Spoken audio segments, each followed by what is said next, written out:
getting set up to teach some new riders how to ride a motorcycle. We're gonna go find ourselves a lovely parking lot to go practice in and teach all y'all how to ride.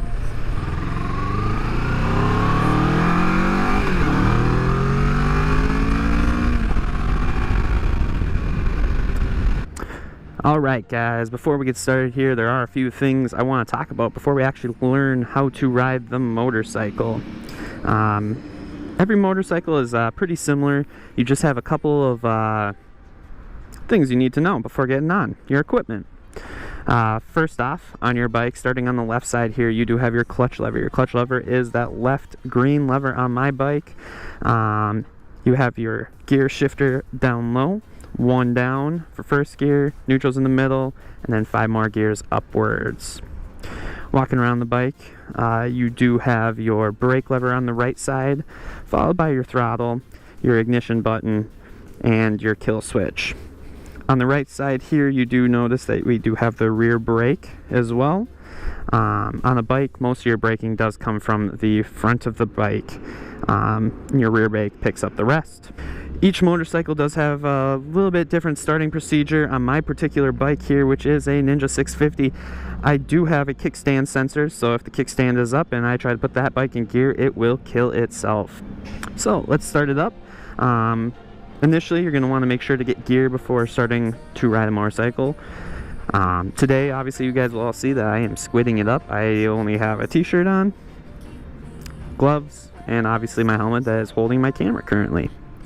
It is pretty warm, and I know you should wear all the gear all the time, but today I decided I'm not going to do that because I have to go to work still.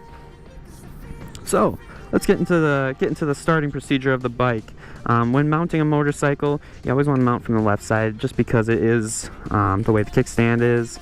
It's the safest way to mount it always. So what we're going to go ahead and do is I'm going to put on my gloves and we'll get learning. Alright guys, now that we have our gloves on, I straighten out the bike. Gonna flip the kickstand up. Gonna turn my kill switch to the on position. Key to the on position. Bike's gonna do its thing, fuel pump's gonna prime. Gauge cluster is gonna do its little thing here. So now that we are on with the power on with the kill switch, we are gonna hit the start button. Now this bike has been warmed up. Usually I start the bike, put my gloves on, put my helmet on, and by then it has sufficiently warmed up to operating temperature and you are good to rock. Usually only have to wait a minute or two. You don't want to let it sit and idle too long. Oil pressure and all that sort of fun stuff. So getting started riding, obviously you got your gear, you got the bike on, you're on the bike. Next thing you want to learn is some clutch control. Before you get out on the roads and you cruise around at high speeds, taking turns pretty hard, you want to be able to control the bike and the speed. So we're going to start with some slow speed maneuvers. First, you want to take the clutch. You want to pull that clutch all the way in. And to get the bike into first gear, you are going to kick down on the shifter. You'll feel a little bit of a jerk in the shifter once you do that, but you are in first gear. So for you, those of you who are new to riding, what you're going to want to start by doing is just feeling out where your clutch grabs. As you release the clutch, you'll feel the bike start to move forward. As you pull the clutch in, the bike will start to slow down. You can pull on your brakes. So as you can see, we're rolling now. There's no throttle. See, you got my hand off the throttle here. It's just the bike's idling, just pulling us right along. I'm just using front brake at this point because I want my feet to support me. Now that you've practiced that a few times, next thing you want to go ahead and do is start adding a little throttle into it. So as you ease off the clutch, you want to give it just a tish of throttle. You want to have a nice loose grip. And when I mean loose, I mean obviously have control of your bike, but you don't want to grip onto that throttle super hard in case you get in a sticky situation and twist it. But we're adding a little bit of throttle here. And then we come off the throttle and on the clutch. And then squeeze the brake to stop. Now, let's just say we want to get off the bike, want to take a break. What you're going to do with the clutch in, that bike is in first gear currently, you're going to go a half step up. It's really hard to explain in the video, but you just go a half step up and you are in neutral. You can release the clutch, hands are free, and you're good to go. Next topic for this video, now that we have gotten going, obviously you're not going to be going in straight lines all the time. You're going to definitely want to steer the motorcycle. So at lower speeds, on this particular bike it seems to be about 15 to 20 miles per hour. The steering dynamics of it change. Typically in a car you're going to turn the wheel to the right to steer the car to the right. On a motorcycle at low speeds, on this particular bike, up to 20 miles per hour, you do pull the handlebars to the right, point the wheels to the right to turn right. Now when you're going faster, you're going to do a thing called counter steering. And it sounds kind of funny for everybody that's just starting out and driving a car. To actually turn right, you're going to push the right handlebar, pointing the wheels to the left. Now what that will do is that will lean the bike over and you'll be taking a right hand turn. So you push right to go right, push left to go left, and now this is at speed, so you kind of have to get used to what your bike does at different speeds.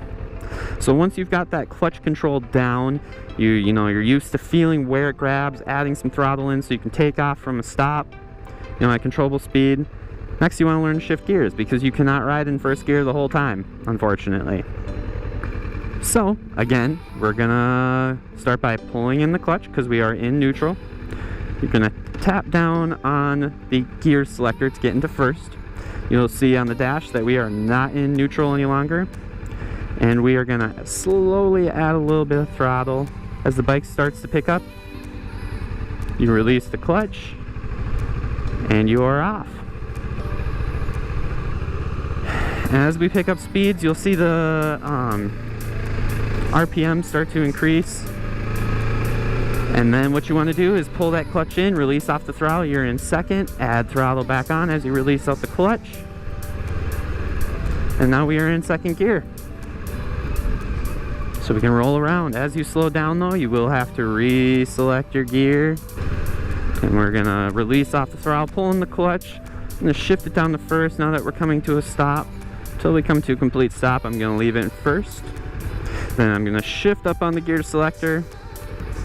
Hands off the clutch and the brake right now, since I'm sitting on some flat land, don't have to worry about rolling it all. So that's how you shift gears, guys. And once you get this down, you just want to sit in a parking lot. You don't want to hit anything, you don't want to fall off your bike. We can start heading out on roads. Make sure to watch out for people around you, because they will try to kill you. Now on the subject of being a beginner rider and learning to ride, you definitely don't want to get something really expensive to learn on, because you have the possibility, the great possibility of tipping over. Would definitely recommend finding a buddy that has a cheap bike, or maybe buying a cheap bike yourself and letting them get on it and letting you practice. That's how I initially started. Just like in a manual car, the hardest part of shifting is actually getting going from a stop. Once you're going, it's real simple. There's not as much finesse needed to shift through the gears. On this particular bike, I kind of cruise at about 4,500 to 5,000 RPMs. Your bike, depending on what it is, might like to run higher or lower. Another tip to remember when first learning is to not have that death grip on the throttle. Anything happens, pull in the clutch. By pulling in that clutch, it'll cut power to your transmission and your wheels, and you'll slow down once you have the brake. Some sticky situations that people get into is they feel like they get out of control and they grab on tighter. They twist that throttle and the bike takes off. And they might put it into a wheelie. They might just fall off the side. But either way, it ends up being a bad situation for the bike and the bike's owner. Obviously each bike is different. Your experience may be more difficult or easier depending on what you ride. I definitely recommend, based on my last video, this bike. So just take it easy, guys. Appreciate you watching. Like, comment, subscribe. Give me tips in the comments what you guys are wanting to see. Be happy to make any sort of video that interests you. Love you all. Have a great day. We'll see you next time.